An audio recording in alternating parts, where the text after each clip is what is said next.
However, this method of feeding the fist was not suitable for all martial artists of the younger generation. It was like an ordinary person holding a bowl of rice. The bowl of rice was as hot as charcoal. Not to mention the bowl being dropped, it would also burn the palm of one's hand. Whether it was Luopa Mountain's Tsin Yuanji or the female kiln worker of the Yang family's medicine shop, they were all considered martial arts geniuses. However, they were destined to not be able to endure this torture. However, they had their own martial arts opportunities. The path of martial arts seemed to be a winding and narrow path, but each of them had their own unique bridges to walk on. There were pros and cons for women to practice martial arts. Cui Qing had once traveled to the Central Plains and had personally seen many stunning female grandmasters. For example, they were skillful and gentle. Even Cui Qing, who was a martial artist at the 10th realm back then, would still be amazed. Moreover, compared to men, their lifespans were often longer and they walked further on the path of martial arts. Cui Qing had a few regrets in his life. One of them was that he had never fought against the female martial god of the Central Plains. He could only hope that the kid under his feet would not disappoint him. It was not that the old man looked down on the heroic women of the world. However, the 4 peaks of the martial path were monopolized by a woman. She looked down on everyone else. This made the old man feel a little uncomfortable. As for Qin Pingon, he was temporarily inferior to the person of the same age called Zhou Xian. However, the old man was not anxious at all. Qin Pingon's most outstanding point was his tenacity and comprehension. Good tenacity, high comprehension. So what if Zhou Xian was a martial arts genius that only appeared once in 1,000 years? So what if he reached the 9th realm or 10th realm first? In the end, he still had to obediently wait at the 11th realm, this natural barrier for his old enemy to compete with him. Of course, if Qin Pingon walked too slowly, it would not work. Zhou Xian might turn around and compete with her master. If she was already at the legendary 11th realm, then Zhou Xian would compete with that old fellow who liked to fish for whales in the Cloud Sea. Nothing could be done more than 3 times. The cultivators who truly stood at the top of another mountain wouldn't just stand by and watch one pure martial artist after another build a long bridge for the dead end. Back then, when the Taoist sect leader Lu Qin came to the bamboo house to meet him, he pulled Cui Qing into the world that Lu Qin was in charge of. Was it just for fun? Cui Qing sighed and squatted down. He stretched out his thumb and gently wiped the blood on Qin Pingon's face. In terms of bearing hardships, he was indeed much better than his grandson back then. The sons of wealthy families, those who had a good character, helped the people and left their names in history. They all felt that it was right and proper. Those who had a bad character, they played around with life and felt that it was right and proper to be born with a good life. Those who were born poor had ambitions and wanted to bring glory to their ancestors. Those who had no ability were filled with hostility. No matter what, they would be able to bear hardships. The old man sat beside Qin Pingon. He lightly waved his sleeves and the bamboo door opened. The mountain breeze blew in uninvited. Qin Pingon's breathing had already stabilized. The recuperation of a pure martial artist was about sleeping like death. Qin Pingon had been lacking this in the book Slip Lake for all these years. In fact, in the eyes of the old man, Qin Pingon had been traveling for a few times and had always lacked the sense of sleepiness and calmness. Only when he practiced the sword furnace stance was it slightly better. Otherwise, if the bowstring was too tight and he was not beaten to death by people in Jianghu, his martial arts path would be filled with flaws. However, the old man still did not point it out. It was just like he did not point out the gift of the strongest martial arts fate in each realm of martial arts. Some obstacles had to be overcome by the young to understand the principles. Otherwise, even if the holy master sat in front of him and spat saliva everywhere, it might not be useful. Cui Qing looked into the distance and muttered to himself. But then again, the aristocratic families also climbed up from the cold. It's just that the aristocratic families are afraid of the saying that a gentleman's grace for 5 generations will be beheaded. The poor families are afraid of the saying that dragons give birth to dragons and phoenixes give birth to phoenixes and rats give birth to children. Once Luopa Mountain has its own sect in the future, its troubles will be different from many aristocratic families and immortal mansions. It will not be a dispute over who is right or wrong, but who is more right. That kind of trouble can be said to be very small, but it can be said to be bigger than the sky.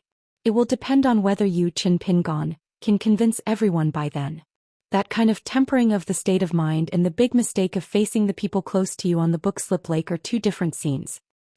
Cui Qing turned to look at the sleeping young man and smiled. It's a good thing to be afraid of death. You're still young, so don't die. There are great rivers and mountains. Just the vast world alone has 9 provinces. Kid, how many have you seen so far? The old man suddenly seemed to be in a good mood and laughed. Of course I'll still win if I fight with the 5th realm. But it's inevitable that I'll have to take a lot of punches from you. In this way, even if I win, I'll lose.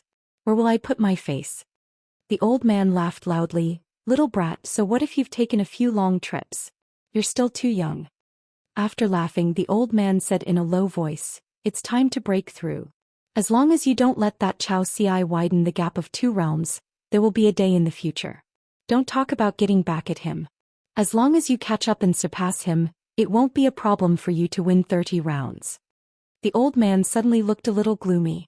Although this kid's future achievements were worth looking forward to, when he thought that it would be an extremely long journey, the old man's mood became a little unhappy. He turned his head and looked at the sleeping guy. Unable to vent his anger, he waved his sleeve and scolded angrily, Sleep, sleep, sleep, are you a pig? Get up and practice your fist. Qin Pingon was blown away by that gust of wind and crashed into the wall. He woke up in a daze. Cui Qing had already stood up, his face gloomy. He took a step forward and stomped down heavily. Qin Pingon rolled to the side and barely dodged the kick. Cui Qing spoke out, when you are able to deal with a golden body realm martial artist calmly, and in a life-and-death battle when you don't lose too badly, then you can go down the mountain. After that you can go to the central region of the Aquarius continent to meet your friends, or go to the North continent to wander around, it's up to you. But if you can't do it, then stay in this bamboo house and enjoy your life. Otherwise you'll just be giving away your life to others. Qin Pingon shook his head. I can't die. Cui Qing asked, why? Just because you, Qin Pingon's life, is more precious than others? Qin Pingon said solemnly, because the senior who taught me fist techniques is named Cui Qing. The old man was startled, then nodded his head gently and said with gratification, that's not flattery, just because of your beautiful words. If I don't give you a punch, then I'll be letting you down, Qin Pingon. The old man's figure and aura was like a mountain pressing down. Qin Pingon's vision turned black, and he fainted on the spot from the punch. The old man stomped down. Qin Pingon, who was paralyzed on the ground, jolted up, and woke up in the air, and the old man's kick came again. And without any suspense he fainted again. The cycle repeated. Qin Pingon complained incessantly he was tired of dealing with it. But the old man was enjoying it. His clothes were tight and his attacks were loud. Naturally, it was not an ordinary Jianghu style. He pursued the saying in his family's fist manual, training without making a sound, sailing without oars. It was because Cui Cheng's fist aura was too strong, and every time he punched out it was too carefree. In the end, the old man swept Qin Pingon's neck with a whip kick. Qin Pingon spun a few times, and when he landed he staggered a few steps, but his strength was not as strong as before, so he did not fall to the ground. Qin Pingon bent his body and took a few steps back. He did not slack off at all. He stared at the old man.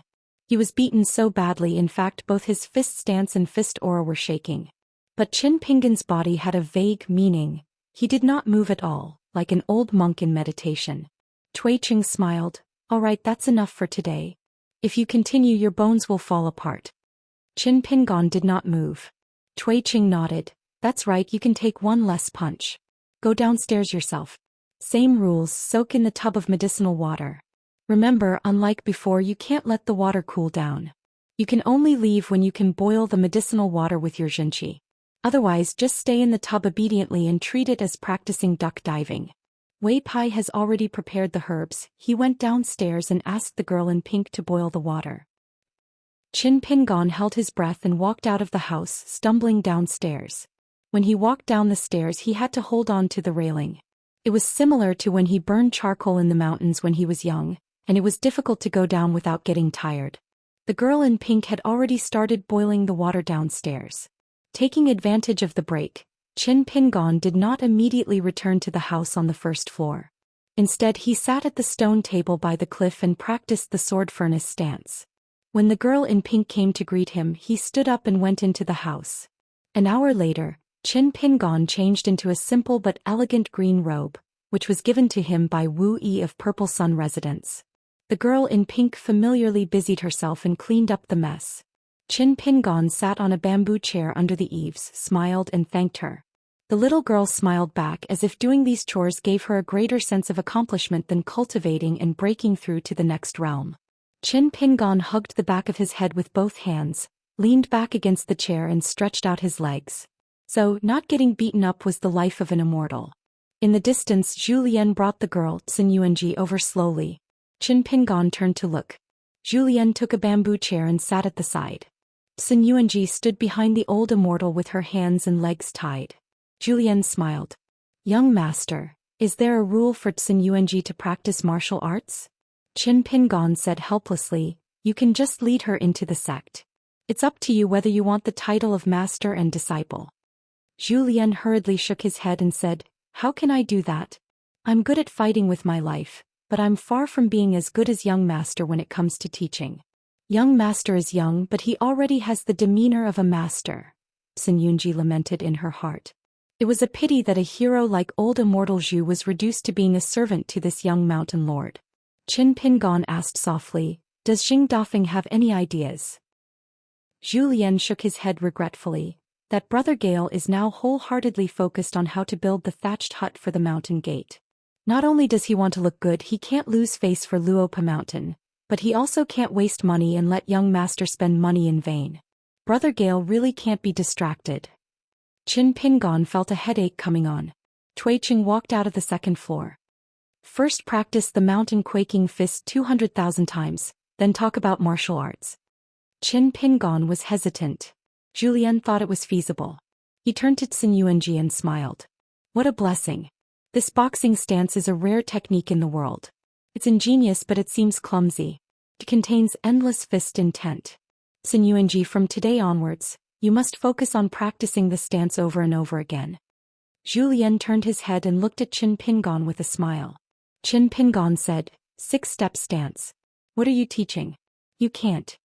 Zhou Xian said guiltily, "No matter how upright this old servant's stance is, it's not elegant enough.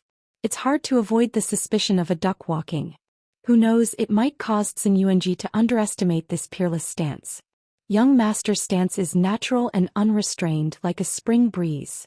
Qin Pingon really couldn't stand this guy's flattery, so he roughly repeated Cui Cheng's words, but omitted the mention of the golden body stage and so on. Zhou Xian frowned bitterly, not saying a word. Qin Pingon held back his laughter. Zhou Xian took Xianxia back home. On the way, Xianxia found that the old immortal seemed to be in a heavy mood. At the Tsin residence, the old immortal said that he was a 6th-level martial artist who was about to reach the golden body stage. He also said that he had hopes of reaching the 7th level in the future. Could it be that the tall old man who liked to hide in the bamboo house was a golden body stage grandmaster? Otherwise, he would be too shameless to say that he would kill the old immortal. Zhou Xian seriously taught Xianxia the 6-step stance. After repeating it 3 times, Xianxia was already very familiar with it. Zhou Xian only told her to work hard and quickly finish the 200,000 stances. She must be fast and steady. After that, he would practice for her 3 times a day and let Xianxia watch from the side to avoid taking a wrong path. Xianxia was full of fighting spirit and promised Zhou Xian that she wouldn't be lazy. Zhou Xian walked out of the courtyard with his hands behind his back. In fact, the first test for Xianxia had quietly begun. It's just that the girl was unaware. The next step was to see how long it would take Xianxia to finish the 200,000 stances and how long it would take for her to go from the form to the spirit. After the spirit, how much fist intent would she have? Or would she let go of the stance for the sake of speed and unknowingly take a shortcut? Cleverness may be the cause of her own cleverness. She had already reached the end of her own path of martial arts. When the time came, Xianxia's martial arts practice, comprehension, tenacity, and temperament would all be revealed at a glance. Whether Xianxia's future achievements would be the golden body stage that was already in the bag, the far travel stage that had some hope, or even the peak stage that originally had a very slim possibility, it would all depend on these 20 repetitions of the 6-step stance. This was probably the so-called 3 years old can see the old. All of this was just a few words from the barefoot old man. Zhou Xian actually didn't particularly want to get involved in Qin Pingon and the old man surnamed Chui's fists. It would delay him from going down the mountain to pick books, buy books and collect books. In the next half hour, Zhou Xian was beaten half to death many times. Qin Pingon wasn't any better. But unlike Qin Pingon, who gritted his teeth and persevered, Zhou Xian, who didn't pay much attention at first, eventually became addicted to being beaten. He was indeed the martial madman from the lotus flower-blessed land who wanted to kill 9 people by himself. What happened next was beyond Cui Cheng's expectations. Zhou Xian, who was in the far travel stage, used various methods to provoke Cui Cheng, who was in the peak stage of the 10th realm. The result was just as Cui Cheng had said. Zhou Xian couldn't really kill Qin Pingon, but he could force him to kill him. In any case, with him watching from the side, there wouldn't be any mistakes. But when Zhou Xian put on the attitude of someone who wanted to die, someone who didn't hit him, could Cui Cheng really kill Zhou Xian? Didn't he still beat Zhou Xian half to death every time? These days were the happiest days of Qin Pingon's martial arts practice. Of course, when Zhou Xian sparred with him, he was really vicious and merciless. But every time Qin Pingon lay in a corner on the verge of death, watching Zhou Xian miserably being beaten by the old man, he immediately felt that he was actually considered lucky. But when Zhou Xian was enjoying himself to the fullest, that state of selflessness where he was on the verge of qigong deviation, and yet his state of mind was still clear and pure, really opened Qin Pingon's eyes. Presumably, Cui Cheng deliberately didn't let him faint every time he finished, and also had the intention of letting him watch the fight. If it wasn't for the great age gap and Zhou Xian's insistence on the distinction between master and servant, the two of them would really be brothers in hardship. Late one night, the two of them sat at the stone table. Zhou Xian glanced at the bamboo building, eager to try. With great difficulty, he restrained himself from cursing in that direction so that he could get a good beating. Qin Pingon was speechless. At most he could be considered to be suffering, but this Zhou Xian was suffering to be truly blessed. Zhou Xian sighed emotionally. Old senior, when you were purely in the golden body realm, you beat me until I cried for my father and mother. Back then, young master was only in the 5 realms and forcefully withstood my golden body realm attack. Both senior and young master are truly rare geniuses in the world. Qin Pingon reminded, don't drag me into this. Zhou Xian suddenly said seriously, old senior, you have given a lot of thought. Qin Pingon nodded. You wanted me to know your attitude towards the matter of martial arts. There are still people like you in this world. Qin Pingon's perseverance is nothing.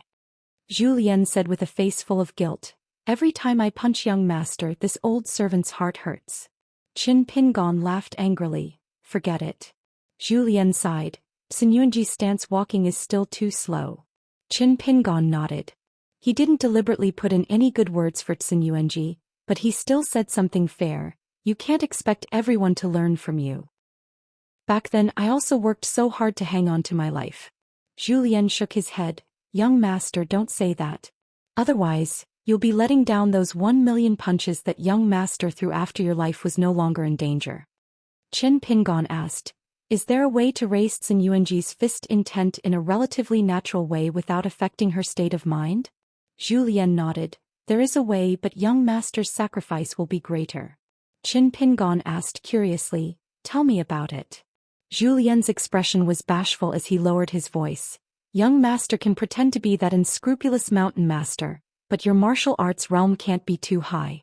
On a dark and windy night, after struggling for a while, just as young master was about to succeed, I appeared coincidentally and helped her kowtow to beg for mercy. Young master, to save face, temporarily left angrily. But when you stepped out of the door, you looked back at the bed, your eyes filled with unwillingness. Then I comforted her, so that Xinyuanji would think that as long as she practiced more diligently, she would be able to beat young master sooner and avoid the pain of harassment. Qin Pingon took off the blade's strengthening gourd and drank a few mouthfuls of wine to calm himself down. Finally he asked, why don't we switch positions? Zhou Xian said helplessly, Xinyuanji isn't stupid, she won't believe it. And once she does, I'm afraid she'll risk her life to sneak down the mountain. Qin Pingon asked again, I'm curious, why does Xinyuanji think that you're a good person and I'm a bad person? Zhou Xian thought for a while. Women don't like bad men? Qin Pingon was hesitating whether to ask the sword Immortal to come out of its sheath and chop Zhou Xian half to death. Zhou Xian was no longer joking. He licked his lips and begged Qin Pingon for a jug of wine. He said that as a loyal and devoted old servant, he had to endure the rebellion of the wine worm in his stomach. When he buried the wine, he did not dare to hide a few jugs of good wine. Now his intestines turned green with regret. Qin Pingon told him to get lost. Zhou Xian knew that it was hopeless and smiled. Young master, you're still so young, yet you're so old-fashioned when it comes to matters between men and women. Isn't it too pedantic and boring? Which good man doesn't have a few female confidants? Qin Pingon fastened the blade-strengthening gourd to his waist and covered his sleeves with his hands. He looked into the distance and said softly, "In the future, if there's a girl who likes me, I may not be able to stop her. But I can't only like one person in my life, that's something I can do and must do." Zhou Xian scratched his head and did not speak. Qin Pingon waited for a long time before he turned around and joked, "For the first time, you don't have any flattery to follow?" Zhou Xian shook his head and murmured, "Only infatuation in the world can't be made fun of." Qin Pingon said emotionally, "If you're not infatuated, then you can't describe such a person." Zhou Xian slapped the table and said, "Young master is indeed a hidden master. This kind of flattery is flawless. This old servant is far inferior." Qin Pingon gritted his teeth and said with a fake smile, "Zhou Xian, just you wait. When I reach the same level as you, just wait and see." Zhou Xian nodded and said, "Maybe it'll be tomorrow. It's very simple." Looking at Zhou Lian's expression, Qin Pingon was speechless. Zhou Lian looked as if he would be struck by lightning if he told half a lie. There was a moment of silence. Qin Pingon asked, "I can see that Pei Qian and the two little guys get along very well. But I haven't been home all these years. Is there any problem that I missed? But you don't think it's appropriate to talk about it? If there is, Zhou Lian, you can talk about it." Zhou Lian shook his head and said with a smile, "There's nothing that can't be said in front of young master." Qin Pingon sighed and pointed at Zhou Lian helplessly, indicating that he had nothing to say. "There aren't many people in Luopa Mountain now, so there aren't many problems. As for some external affairs, young master has already taken care of the big ones. As for the small ones, such as giving gifts to the neighbors who helped young master every year to repay their kindness, Miss Wan also set the rules back then. In addition to the two shops, when this old servant took over, it was just following the prescribed order. It wasn't complicated at all. Many families have already moved to the county capital and have made a name for themselves. Some of them have politely rejected this old servant's gifts, but they are still courteous to me when I visit them for the new year. As for some, even though they have money, they become more and more greedy. This old servant will play along with their greed. As for those who are still poor, this old servant did not give them much money, but I will visit them a few more times. I will visit their homes and ask them if they need anything urgently. If they can help, they will help. If they can't, they will play dumb." Zhou Lian spoke tirelessly.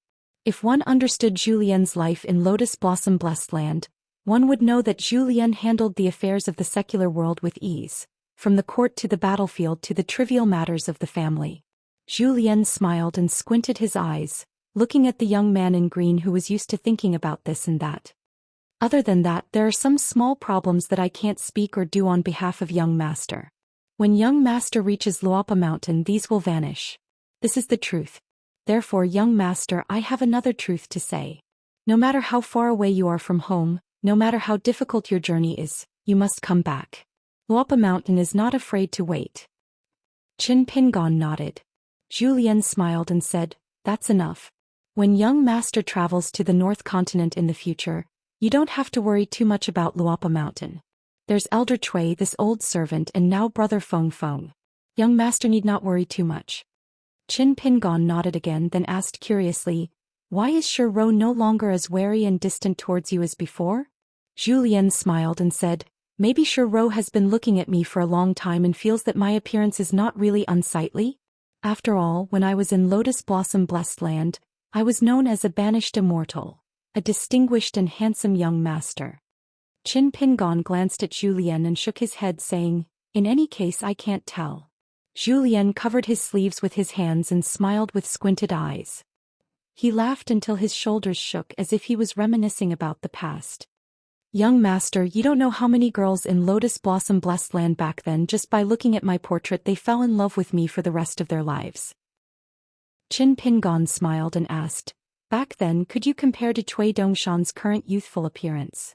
Zhou Lian thought for a while and said seriously, "To tell you the truth, I'm not boasting. Back then I was even more elegant." Qin Pingon sighed, That was really asking for a beating.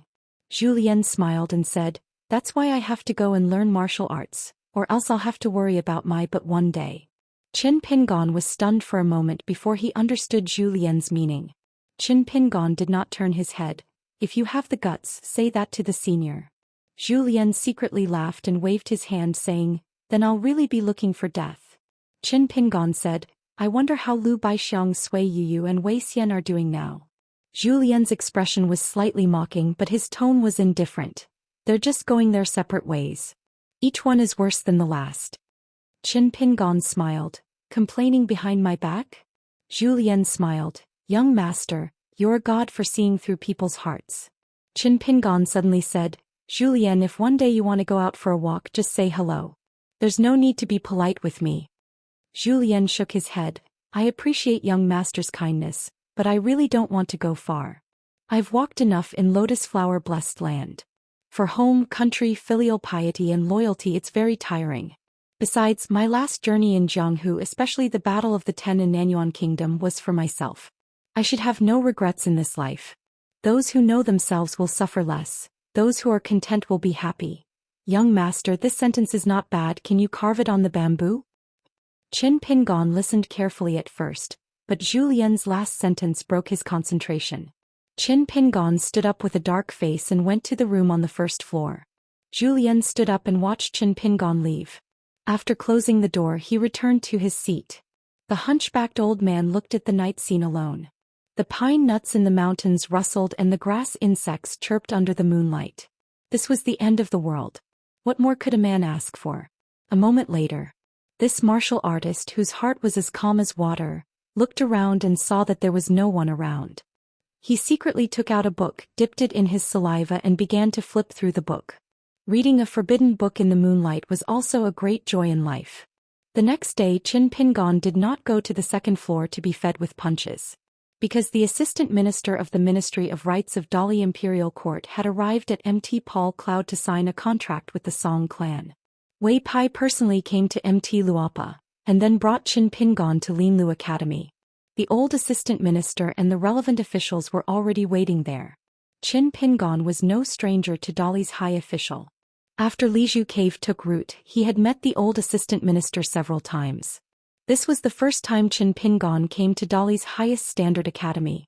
Because he was directly dragged to a secluded place in the academy by Wei Pai, he saved a lot of walking through corridors and buildings. Wan Tong was not there. The military saint who was in charge of this place had secretly left. It was the Golden Core Earth Immortal Dong Gu of the Dragon Spring Sword sect who came in his place. He had his master's personal seal, which was a saint's token. It was not an ordinary object.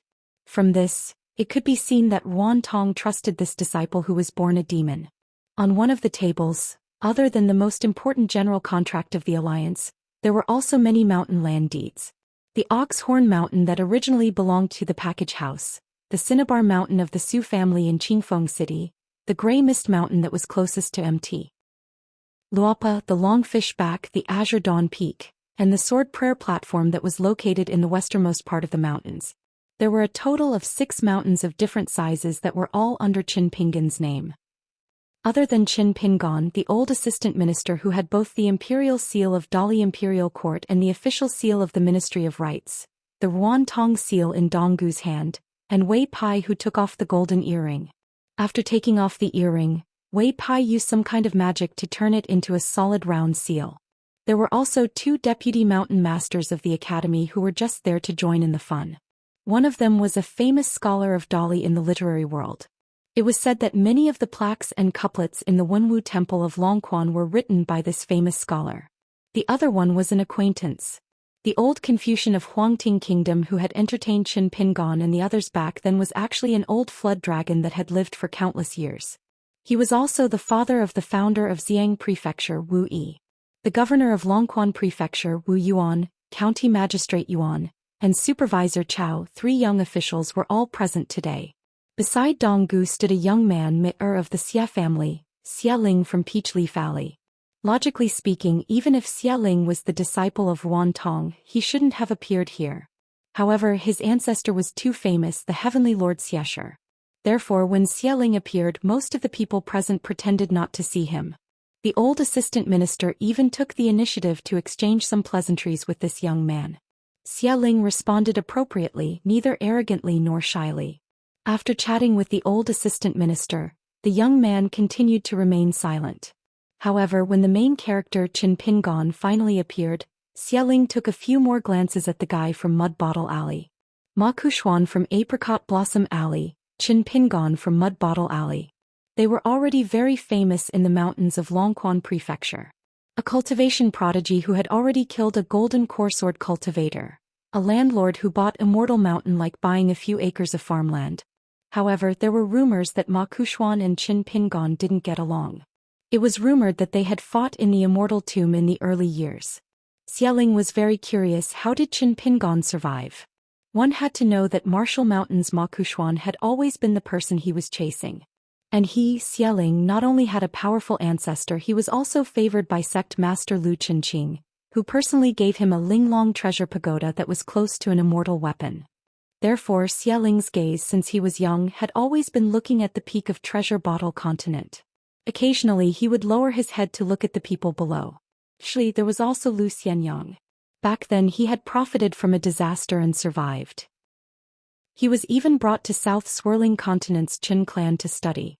His luck and future were very good, but after all the journey was long and the news was not smooth. Furthermore, in a short period of time, it would be very difficult for him to do well. In the cultivation of the 3 sects and 100 sects, the more orthodox one was, the harder it was to break through quickly. Although one could walk higher and further on the Great Tao in the early stages, they were often inferior to the genius disciples of the unorthodox path, who would advance rapidly on the path of cultivation. As for the little fellow called Gukin from Book Lake, it was said that he was extremely dismal. He had even lost the descendant of the true dragon. It was estimated that his great Tao had collapsed. Back then there were 5 opportunities in Pearl Grotto Heaven. Gukin was the first of the 5 to lose the pitiful worm. As for the matters outside, Xia Ling was not very interested. Even if senior apprentice brother Dong Gu and senior apprentice sister Su Xiaoqiao said something, he would ignore it. Qin Pingon was wearing a green robe today. He had a white jade hairpin on his head, a sword nurturing gourd and a sword immortal on his back. In the eyes of ordinary people, the haggard look had subtracted some of the impression of inexperienced and incompetent. Standing among the crowd, even if he did not stand out, at least he would not be overshadowed by others.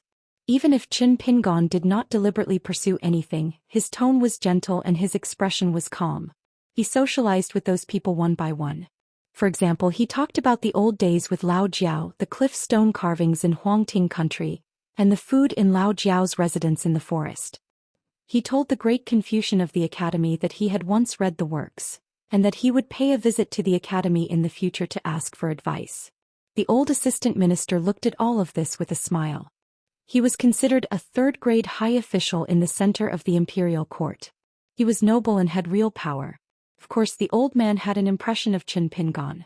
The first time they met was at St. Ruan's sword-forging shop. The shabby young man was standing beside Ruan Xiao. Both of them were friends and neither of them felt awkward. The old assistant minister, who had cultivated a pair of sharp eyes in the officialdom, remembered Qin Pingon at that time. Wei Pai stood beside Qin Pingon throughout the day. Even Dong Gu of the Dragon Spring Swordsmanship sect, who looked like a man of few words, took the initiative to chat with Qin Pingon.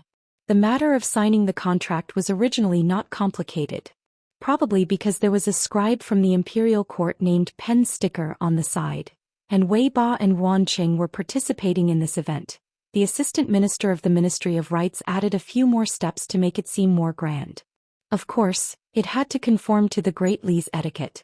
From the beginning to the end there were no twists and turns. The group chatted happily and there was no banquet to celebrate. After all, they were in Linlu Academy. As the assistant minister of the Ministry of Rites of Dali, he was busy with work. This year he was in charge of the local evaluation of officials in Dali. Therefore he was about to go to Oxhorn Mountain. He took the ferry back to the capital and left first. In the end, Qin Pingon and Wei Pai stood in a pavilion used for sightseeing in Linlu Academy. Qin Pingon did not ask about Zhou Xian. It was inappropriate. After all, he was a hostage sent by the Great Sui Kingdom to Dali. Wei Pai smiled and asked, "What are you looking at?" Qin Pingon retracted his gaze and smiled. Nothing. Standing in this new and magnificent Linlu Academy, looking at the old school that no one taught and no one read, one could only vaguely see the outline of the town. It was not clear at all. Wei Pai reminded him, there will be some social engagements later. The immortal forces that stayed here will definitely pay a visit to Luopa Mountain in the near future. You should be prepared. Qin Pingon smiled. I'm not unfamiliar with these social interactions now. I can handle it. Wei Pai joked, don't you feel a little irritable after delaying your practice? Qin Pingon shook his head. No, understanding the world is knowledge. As long as it's useful, there's no avoiding it. It's better to adjust my mentality early on. Wei Pai asked, why do you want to know about Dong Shuijing indirectly? You don't trust him? Qin Pingon laughed and shook his head quickly. He did not hide anything from Wei Pai. No, Dong Shuijing and I are friends. It's just that this business deal involves another friend. Since it's a business deal, I can't be biased. What if I'm friends with them, but they don't see eye to eye with each other and become entangled with each other? It'll be a pity if I lose two friends in a good deal that's supposed to be mutually beneficial because of some things that I'm unclear about. Qin Pingon had already planned to write a letter to Pond Water City's Guaniran. He roughly said that he had a friend from the same hometown called Dong Shuijing. He was a businessman, honest and quick-witted. However, he would also tell Guan Yiran frankly in the letter that if it was difficult, or if it wasn't the right time to be in the limelight, or if it wasn't the time to make money, then don't force yourself. Moreover, before leaving Longquan County, he would most likely receive a reply from Guan Yiran. Therefore, Qin Pingon would find Dong Shuijing again and speak more thoroughly.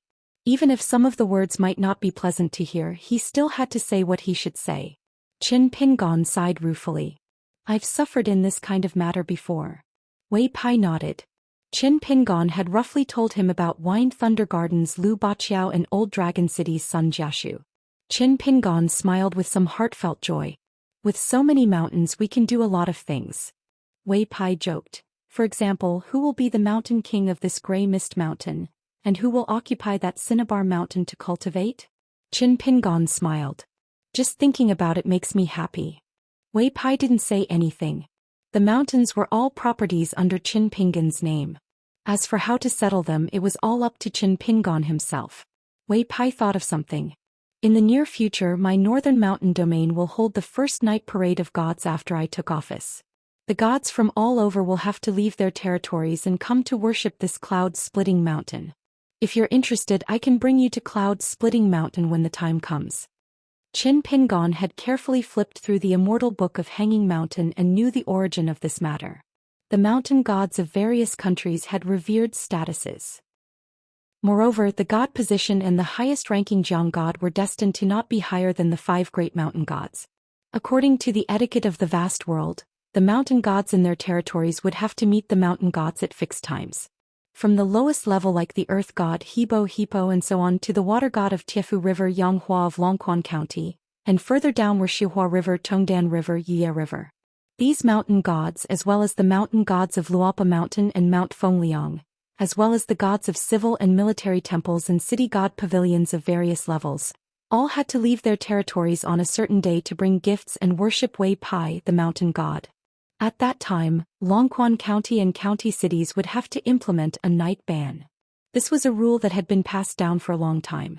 Every 30 years or 60 years or at most 100 years, the mountain god temple that ruled over a region would hold a night parade. Actually, there was another situation where a similar grand event would occur. When a cultivator ascended to the upper 5 realms, the mountain gods within thousands of miles, regardless of their borders, would often take the initiative to worship the immortal. There were many gods in the night parade and there were more than 100 of them. Each of them had their own magical powers, so it was known by the cultivators on the mountain as the immortal map of the gods. Qin Pingon politely rejected Wei Pai's good intentions. On that day I'll just watch from Luopa Mountain. Wei Pai did not insist. Qin Pingon did not immediately rush back to Luopa Mountain. He would let Zhou Xian enjoy his life alone today. He also wanted to take a break from his busy schedule and tidy up his messy thoughts at the same time. Wei Pai accompanied Qin Pingon to stand there and enjoy the scenery. Qin Pingon turned his head and glanced at the north. All the way north. After crossing the sea they would reach the North Continent. Wei Pai smiled and said, "At that time I was in a hurry and didn't go to the South Sa continent or the Fuyao continent that was closest to the inverted hanging mountain. Do you have any regrets?" Qin Pingon smiled bitterly and said, "I really couldn't care less. I don't have any regrets." Wei Pai walked over and sat on the railing. "I heard that the saints of the academies of the two continents are the worst. They are the North Continent and the Fuyao continent. One is busy mediating fights, the other is busy cleaning up messes. They can't relax and study in peace." Wei Pai turned his head. "Oh right, you've been to the Tongyi continent. What's your impression? Other than it being much bigger than the Aquarius continent, what else do you think?" Qin Pingon thought for a while.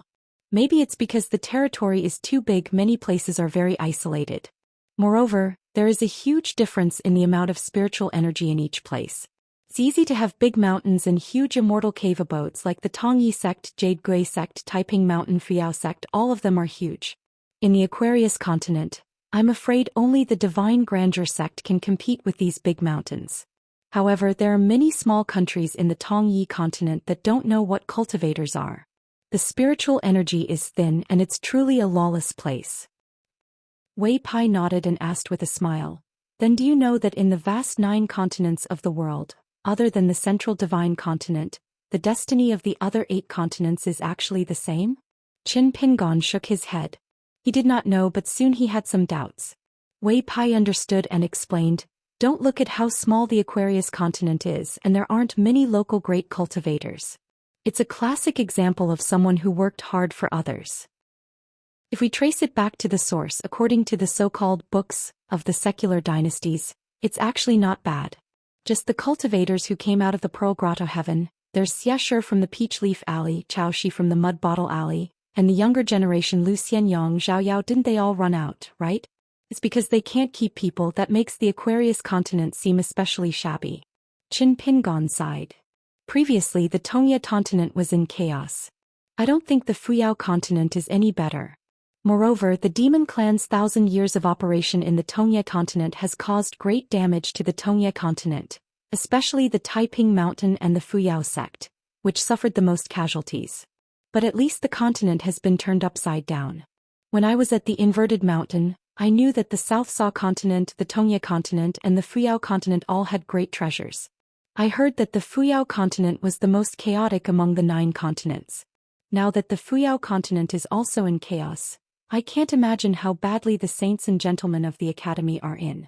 The Fuyao continent, as Qin Pingon knew from the Immortal book, was indeed chaotic. If the entire Fuyao continent was seen as a dynasty, after 500 years of continuous annexation, it had formed a vassal town separatist force, led by more than 10 great dynasties.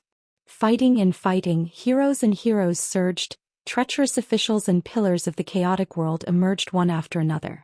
Moreover, the cultivators of the Fuyao continent liked to go down the mountain to support the dragon. Therefore it was also mocked by the Central Plains as the Bucket Continent because it was the most shaky. As for the South Sa continent, which was closest to the inverted mountain, the cultural pulse was flourishing and the martial arts were thriving. In the eyes of the cultivators of the Central Plains, there were very few vassals of other continents that were worthy of their attention. Moreover, the South Sa continent had produced a mellow scholar, Qin Chunan, who could carry the sun and moon on his shoulders. It was just that after chatting about the situation of the world and the general trend, that was all. Qin Pingon was worried about these seemingly unrelated matters because of the Great Wall of Sorchi. Wei Pai was worried because as the future righteous god of the northern peak mountain he would have immediate worries if he did not think about the future. Qin Pingon smiled and said, "I'll go back first, but not to the Luapa mountain but to the small town. I'll go and see Pei Qian. Just send me to Mount Jinzhu." Wei Pai nodded and gently flicked his sleeve, sending Qin Pingon to Mount Jinzhu. The imperial wind drives the sun and moon, shrinking the earth and walking the mountains and rivers. The water is the palm print, and the thunder is the thunder that shakes the heavens. He was a god. After Qin Pingon left, Wei Pai sat alone on the railing of the pavilion. The birds and beasts, the sea of clouds, the mountain wind, the living and the dead, all seemed to be extremely docile. Suddenly he laughed, because he remembered a small matter just now. Mei of the Xia family found Qin Pingon in private. After greeting him, she asked with a smile, "Aren't you curious why Sister Xiaoxiu didn't come to the cloud-covering mountain?" Sister Xiaoxiu. It was a very particular name. In the end, Qin Pingan smiled and replied, "I'm familiar with Miss Ruan, but I'm not familiar with you." It almost caused Xia Ling, the little fellow with great fortune, to suffer internal injuries. No words could compare to such an understatement. It was enough to make people suffer in silence. Perhaps even a blind person by the roadside could see that Xia Ling admired his eldest senior sister very much. Not to mention the disciples of the Dragon Spring Sword sect. It was just that Xia Ling's cultivation talent was good and his opportunities were great. In the end, he was inexperienced and thought that not many people could see through his thoughts. Then he met Qin Pingan. Although the two of them were not much different in age in terms of controlling people's hearts, it was like a lower 5-realm cultivator being casually bullied by an upper 5-realm cultivator. The key point was that Xia Ling asked for it. From the moment they met, he had been sizing up Qin Pingan. When Qin Pingan saw Ruan Fei, of course he could only hide. Seeing Xia Ling, would he be afraid? Wei Pai stretched and turned to look at the long spring palace in the north of Dali's capital. He wondered if the osmanthus flowers had bloomed this year. Would there be another woman who broke the osmanthus branches and walked on the mountain path with it in her hand? Would there be a man beside her that she liked in this life? If there was, he hoped that he was a scholar with good character and learning. Wei Pai nodded. Julian said it well. If it was a scholar without the strength to truss a chicken, there would be no worries at all. If it was a cultivator, it would be more troublesome. But it didn't matter. If he, Wei Pai, couldn't do it, he, Julian, as his brother, would do it for him. This kind of thing, holding a gunny sack, covering one's face and knocking someone out, was a secret technique that one had to be proficient in. It was a blessing to have such a close friend in life. Wei Pai thought of Qin Pingan's actions after returning to Luopa Mountain for no reason. Wei Pai sighed and murmured, "You already have such a big territory, but you still think that living in a small house on the first floor of the bamboo building is enough?" Wei Pai was relieved. The place to settle down was small. A place of peace needed to be big. To search for great freedom in a mustard seed. Wei Pai put his hands on the railing and softly hummed a folk song that he learned from Pei Qian, "Eat stinky tofu." Wei Pai suddenly had a craving for food that he hadn't felt for many years. He didn't know if Qin Pingan would stay until winter. At that time, when there were winter bamboo shoots in the bamboo forest, he would dig up a few and bring them to the bamboo building. He heard from Julian that Qin Pingan's cooking skills were actually quite good. Wei Pai didn't know that when the young Qin Pingan took Li Baoping, Li Huai and the others to travel to study, the only time he felt wronged was when those heartless little guys disliked his cooking skills. The pot of fish soup he cooked was far inferior to the big table of mountain offerings in Lao Jiao's mansion. This was a knot in Qin Pingan's heart that he still couldn't untie. After that, he traveled alone, eating and sleeping in the open. Every time he was free, he would compete with his food. Naturally, his cooking skills were good. In the small town. As soon as Qin Pingan stepped over the threshold, he saw the head on the counter. The key was that Pei Qian's eyes didn't move at all. Looking at her in broad daylight, Qin Pingan didn't know whether to laugh or cry. He quickly walked over and hit her. Pei Qian held her head with both hands and complained, "Master, I'm not lazy or playful." Qin Pingan reached out and pulled her ear. Pei Qian immediately said seriously, "Master, I was wrong." Qin Pingan nodded and stopped. Pei Qian smiled and said, "Master, now can you tell me what was wrong?" Qin Pingan smiled and said, "It's nothing. Master's hands are itchy." Shiro held back her laughter. Pei Qian turned her head and stared. "Sister Shiro, what's wrong with you? How could he be secretly happy? Don't you know that people like you are the first to be killed in Jianghu?" Shiro smiled and said, "I'm already dead." Pei Qian said angrily, "Then I'll beat you back to life with one punch." Shiro raised her chin, indicating that Pei Qian's master was still here. Pei Qian didn't turn her head and said to Shiro with a smile, "In Jianghu, how can you fight and kill as you wish? I'm not that kind of person. If word gets out, it will ruin master's reputation." Qin Pingan took a piece of pastry and put it in his mouth. He picked one for Pei Qian and Shiro and handed it to them at the counter. Pei Qian took a bite and smiled brightly. "Wow, today's pastry is especially delicious." Shiro took small bites of the pastry. She was very ladylike, but with Du Mao's appearance, such a delicate action was not as comfortable as Pei Qian's head on the counter. Qin Pingon patted his head and suddenly realized, no wonder the shop's business is so bad. Do you two get paid? If you do, half of it will be deducted. Pei Qian's eyes indicated that it was time for Sister Ro to act. She wasn't good at dealing with her master. Ro smiled sweetly. Qin Pingon's hair stood on end and changed his words. Okay, I won't deduct it. Pei Qian raised her hand. Ro hesitated for a moment and quickly gave her a light high five to celebrate. Qin Pingon said helplessly, I'll go to the other shop to take a look. Pei Qian quickly jumped off the small stool and went around the counter, shouting to lead the way for her master. In fact, they were all in Dragon Riding Alley just a few steps away.